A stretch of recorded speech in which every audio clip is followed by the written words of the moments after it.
Ayan, magandang araw class. Bago natin umpisa ng ating talakayan, ay damhin muna natin ang presensya ng ating Panginoon na pangunahan ni Abigail.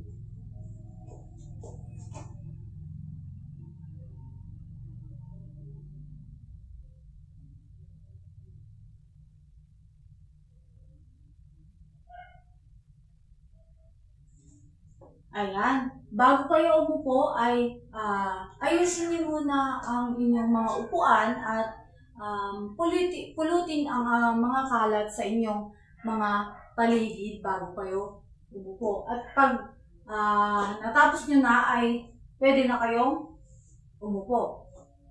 So, bago natin umpisa ng ating bagong talakayan ay magbabalik-aral muna tayo sa ating tinalakay noong nakaraan sa pamamagitan ng putok mo, sagot mo.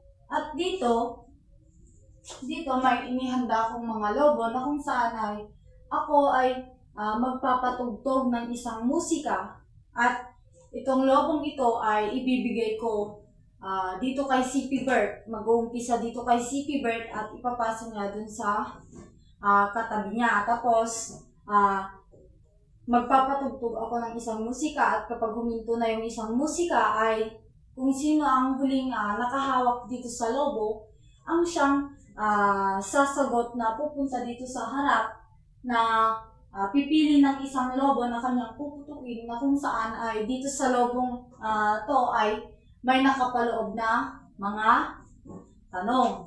Naunawaan ba, class? Kung gano'n ay umpisahan na natin.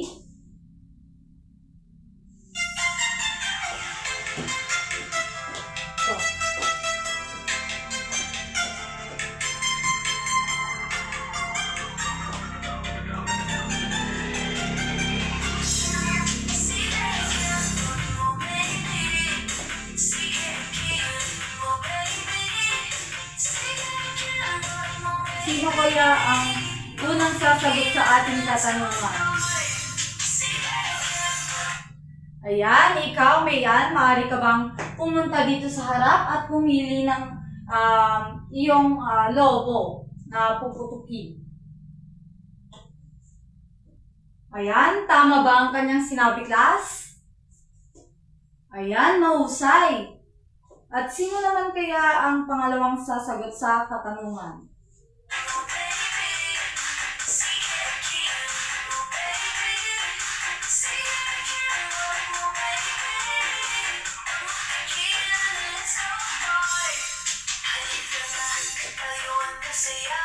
Ayan, ikaw, Margie, maaari ka bang pumunta dito sa harap at pumili ka ng isang lobo?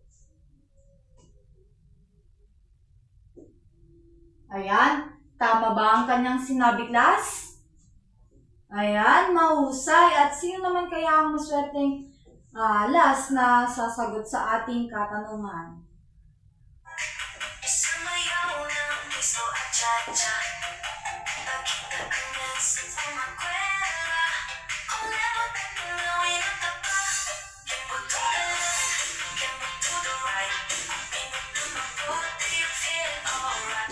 Ayan, Ivan, maaari ka bang pumunta dito sa harap at putukin ang isang nahuling lobo? At iyong sagutin yung katanungan. Ayan, tama ba ang kanyang sinabi, class? Ayan, bigyan naman natin sila ng bonggang clap. Alam niyo ba yun, class? Kung gayon ay gagawin muna ni teacher at pagkatapos gawin ni teacher ay kayo naman ang gagawa. Naunawaan ba, class? Ito. Sumagot ng bonggang, sumagot ng aha. Naunawaan ba, class? Kung gayon ay kayo naman ang gagawa.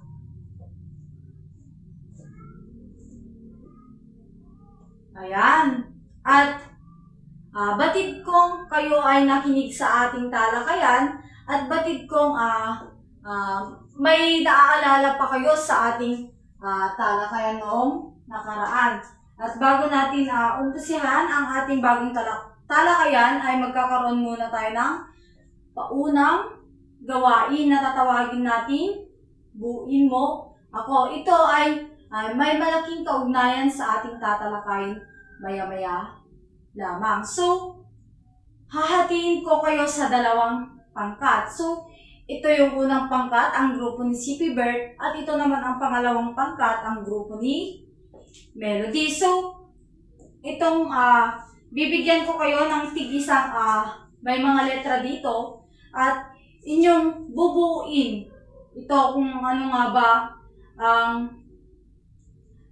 ba ang mabubuo nitong salita, at kayo lamang ay magpapaunahan sa pagsagot. At kapag nabuo nyo na ay isisigaw nyo lamang ang ding ang bato. Darna. Ganun, class. Naunawaan ba, class? Ayan. Kung gayon ay pumunta na kayo sa inyong sariling grupo.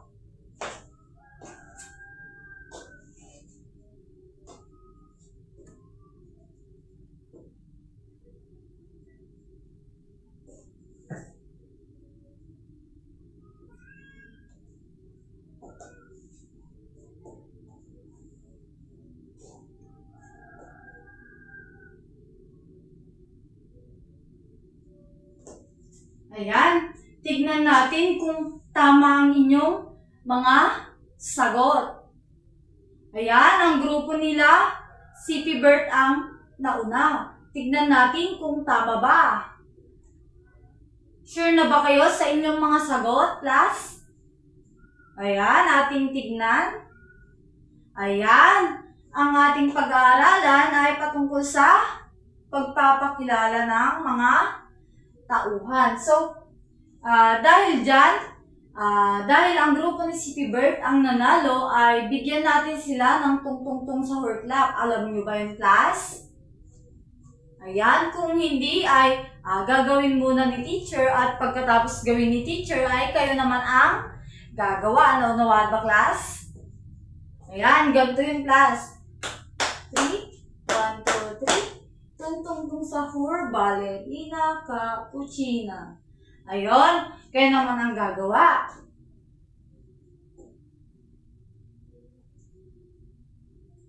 Ayan, maaari na kayong umupo. At bago tayo mag-umpisa sa ating talakayan ay may inihanda akong aktibidad na kung saan ay inyong sasagutin. At may kaugnayan ito sa ating tatalakayin maya-maya lamang. At ito na, class, ay yung maglabas ng kalahating papel at inyong sagutin ito. Maaari mo bang basahin ang panuto, CP Bert?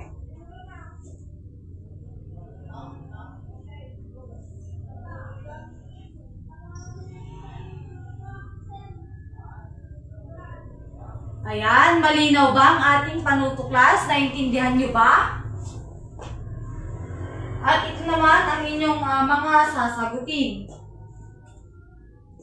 Ayan, bibigyan ko lamang kayo ng 5 minuto sa pagsagot. Naunawaan ba, class? Ayan, inyo nang umpisahan.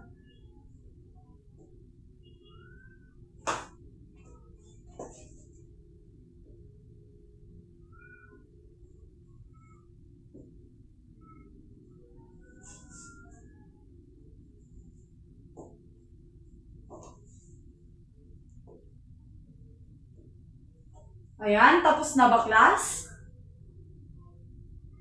Ayan, base sa inyong mga ginawang gawain, ay may ideya na ba kayo kung ano ang ating tatalakayin sa araw na ito?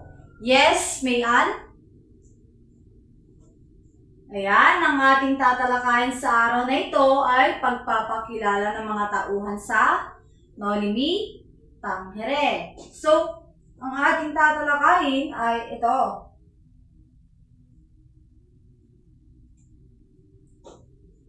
Ayan, maaari mo bang basahin ang una, apple?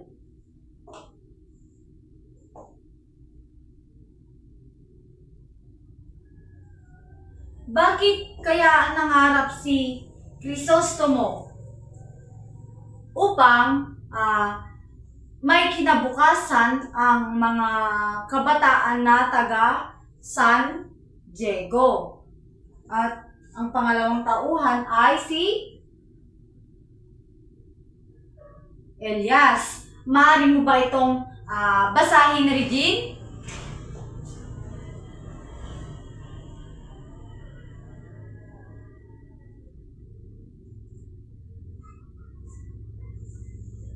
Ayan, si Elias ay tinaguri ang piloto at siya yung tumulong na buksan ni Crisostomo ang kanyang mata para sa suliranin ng kanilang bayan. At ang pangatlo ay si Don Santiago de Los Santos. So, tinatawag din siyang Kapitan Tiago, mga ngalakal na tiga Binondo, na amahan ni Maria Clara. So, bakit kaya siya tinatawag na amahan ni Maria Clara JL? May ideya ka ba? Ayan, maaari dahil siya ay hindi totoong ama ni Maria Clara. Kumbaga, stepfather niya lang siya. Yan. At class, sino nga ulit ang nangarap na makapagpatayo ng paaralan? Yes? Stephanie? Ayan, mahusay. At sino nga ulit yung tumulong kay Crisostomo na buksan ang kanyang mata para makita yung suliranin ng kanilang bayan? Sige, Hana. Ayan, mahusay. At dahil dyan, bigyan natin sila ng 5 bagsak. At ang pang-apat ay si Padre Damaso. Maaari mo ba itong basahin, Jerry Boy?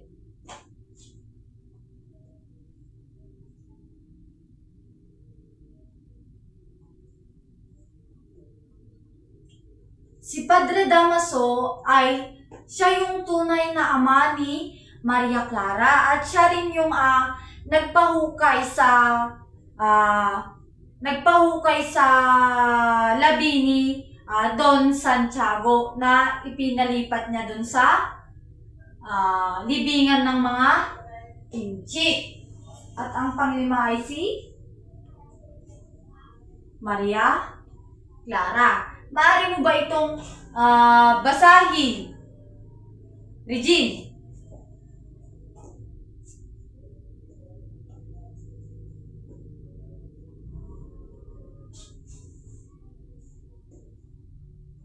Ayan, si Maria Clara ay siya yung tinaguri ang kayumihan, kabutihang loob, at siya yung tinaguri ang kagandahan dun sa Nolimi Tangere. At siya rin yung kasintahan ni Crisostomo Ibarra.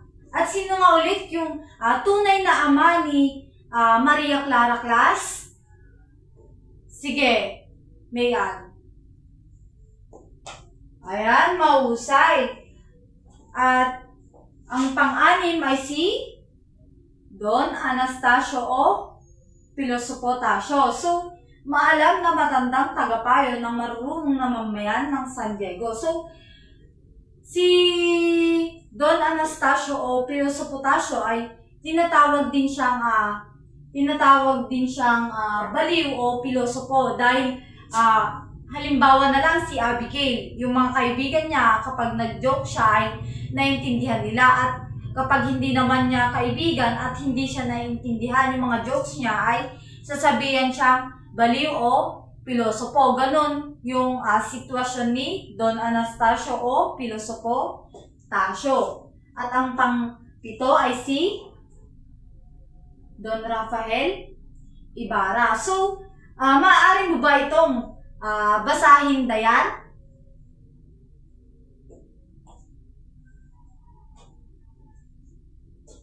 So, si Don Rafael Ibarra ay siya yung siya yung ama ni Crisostomo Ibarra. So, siya din yung kinaiinggitan ni Padre Damaso. So, ang makikita natin dito yung pamilya. So, dito makikita natin si Sisa. Makikita natin si Sisa, Crispin at Basilio. So, si Sisa ay siya yung biktima ng pang-aabuso ng lipunan at siya yung nabaliw na ina ni Crispin at Basilio. So, si Crispin naman ay siya yung anak na pinagkamalang namatay. At si Basilio ay nawalay kay Crispin na kung saan dun na nagsimula na mabaliw si Sisa. Dun niya hinahanap yung mga anak niya. At ang panglabing isa ay si Padre Salvi o Bernardo Salvi. So, maaari mo ba itong basahin, Laika?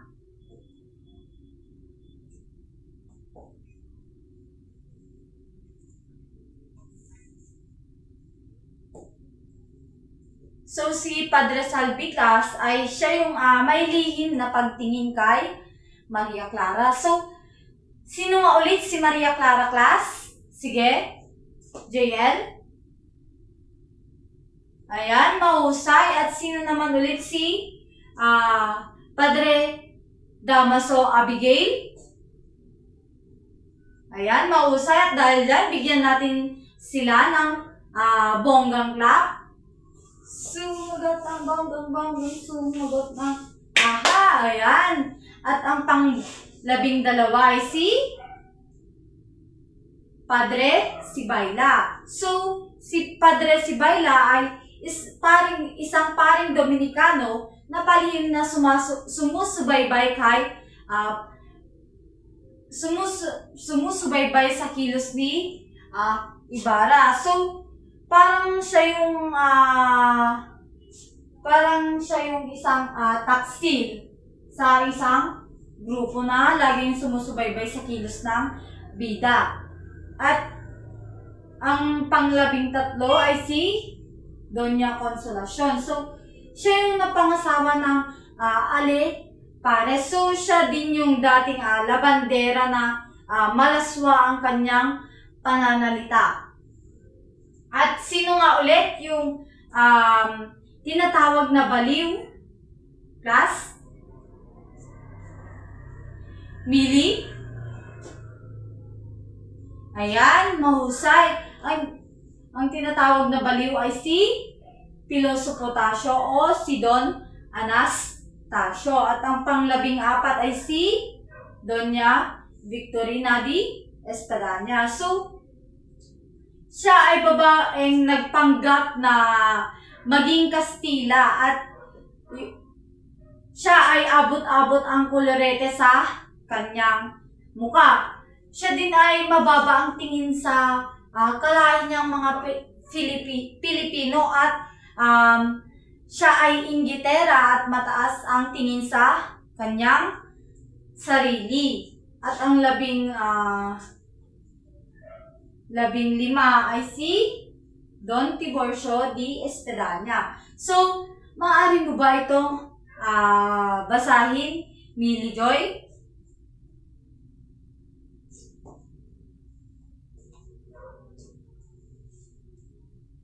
So, si Don Tiburcio ay siya yung napangasawa ni Doña Victorina. Siya ay isang simpleng lalaki lamang.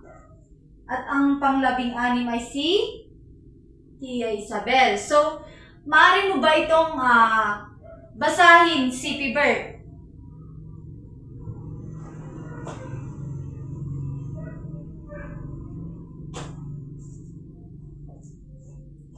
Ayan.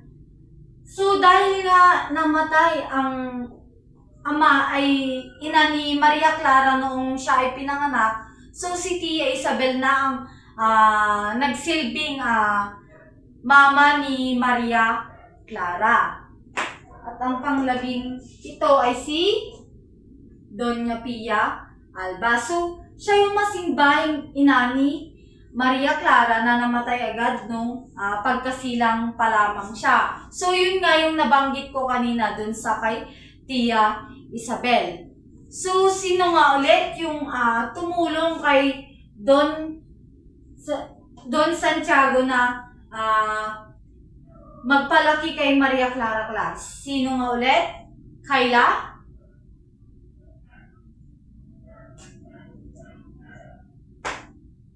Ayan, mahusay.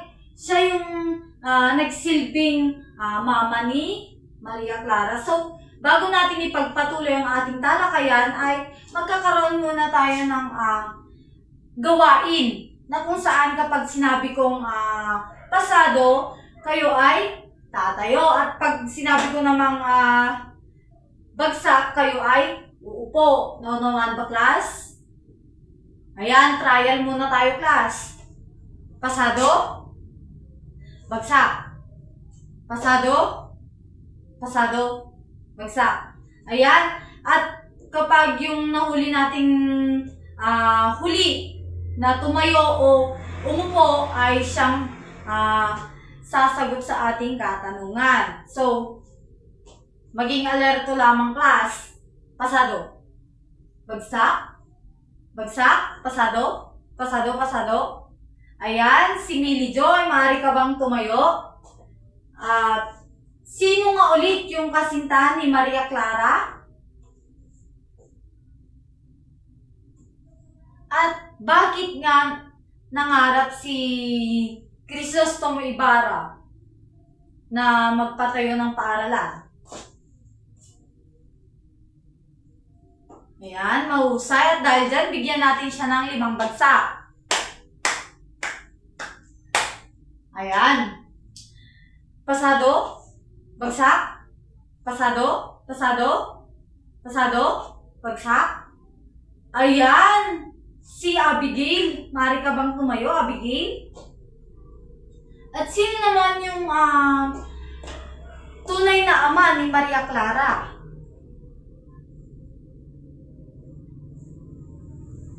Ayan. Tama ba ang kanyang sagot, class? Ayan, tama. At sino naman kaya yung amahan ni Maria Clara? Pasado. Bagsak. Bagsak. Pasado. Bagsak. Pasado. Ayan, si Edeline. At sabi ko nga, ay sino yung amahan ni Maria Clara? Ayan. Tunay ngang nakinig kayo sa ating talakayan at napaka-alerto nyo, class. At ang panglabing 8 ay si Teniente Guevara. So, si Teniente Guevara ay maaari mo bang basahin ito, Genevieve?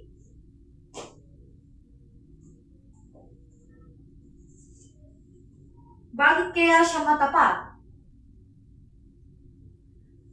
Si Teniente Guevara din ay siya yung pinagkakatiwalaan ni Crisostomo Ibarra. At ngayon, class, ay may katanungan ba kayo sa mga natalakay natin na mga tauhan? Kung gayon, kung wala na kayong katanungan, ay magkakaroon tayo ng gawain. Sige, class. Magkakaroon tayo ng gawain. Nakatatawagin nating character charades. Ito.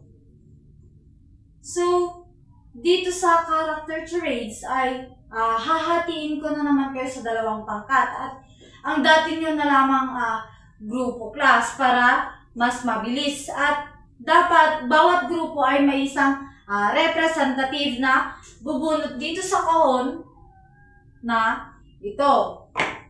At dito may mga pangalan ng mga tauhan at kapag nabunot ng inyong representative ang isang tauhan ay siya ay gagawa ng isang kilos o gawi ng tauhan na iyon at siya ay iaarte niya. At ito yung panutuklas. Maaari mo ba itong basahin, Apple?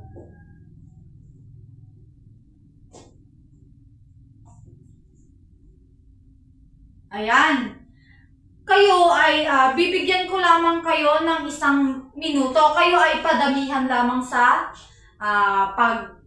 sagot at paghula. No naman ba, class? Ayan. Maaari nang pumunta dito sa harapan ang tig-isang representative ng bawat grupo. Yan. Bunot na kayo dito.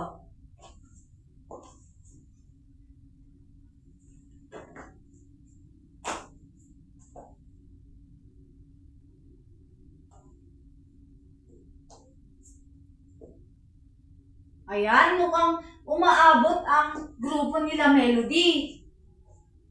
Magpapatala ba ang grupo ni CP Bert?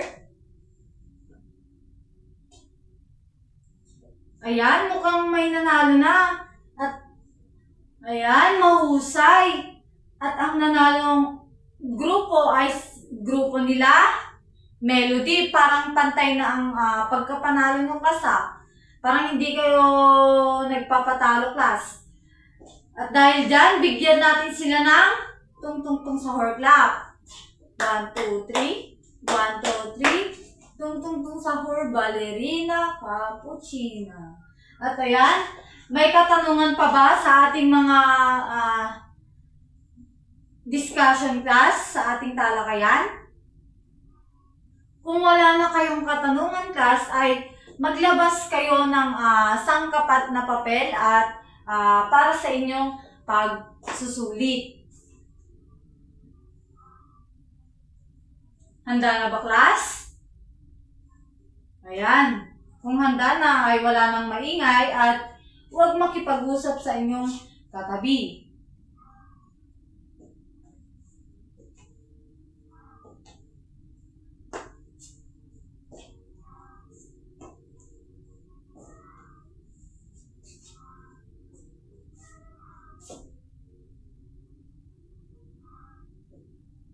Tapos na ba ang number 1, class? Kung gayon, ito na ang number 2. Aling tauhan ang isang prayle na kilala sa pagiging mapang-api at nagkaroon ng alitan kay Ibarra? A. Padre Salvi, B. Padre Damaso, C. Padre Sibayla, o D. Padre Erid. Huwag magkopyahan, class.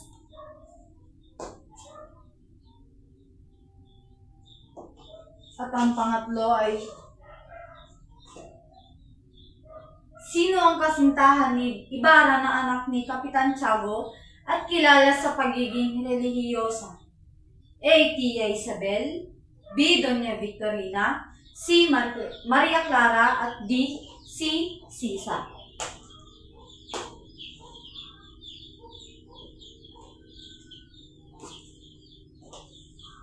At ang pang-apat ay,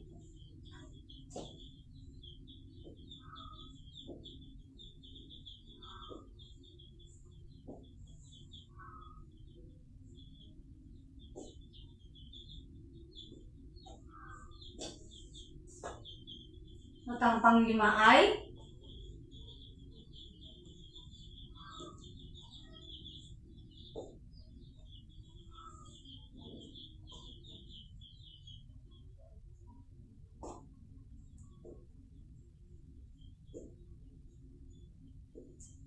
at ang pang-anim ay,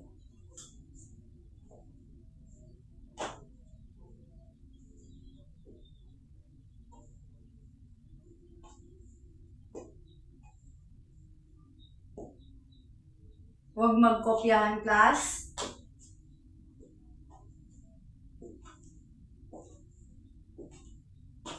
At ang pito ay,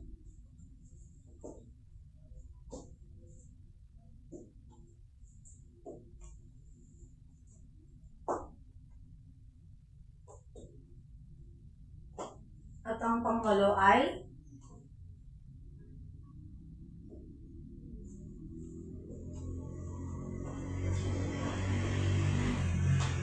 at ang pangsyam ay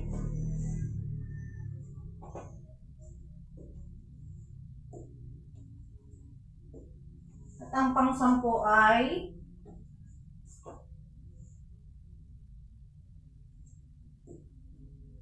ayan, tapos na ba ang lahat class sa pagsagot?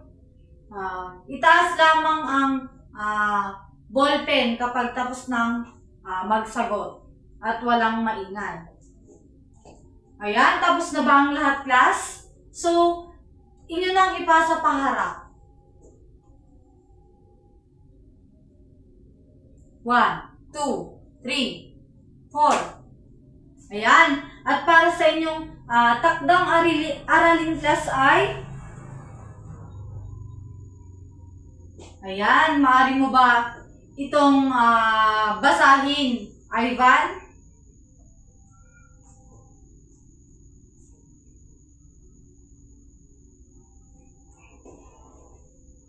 Ayan, bago natin i-end ang ating talakayan ay may katanungan ba kayo sa ating talakayan kanina class? Ayan, kung wala na ay paalam class. Maraming salamat sa inyong kooperasyon sa araw na ito. Ako si Tricia Kitola, ang iyong guro sa araw na ito.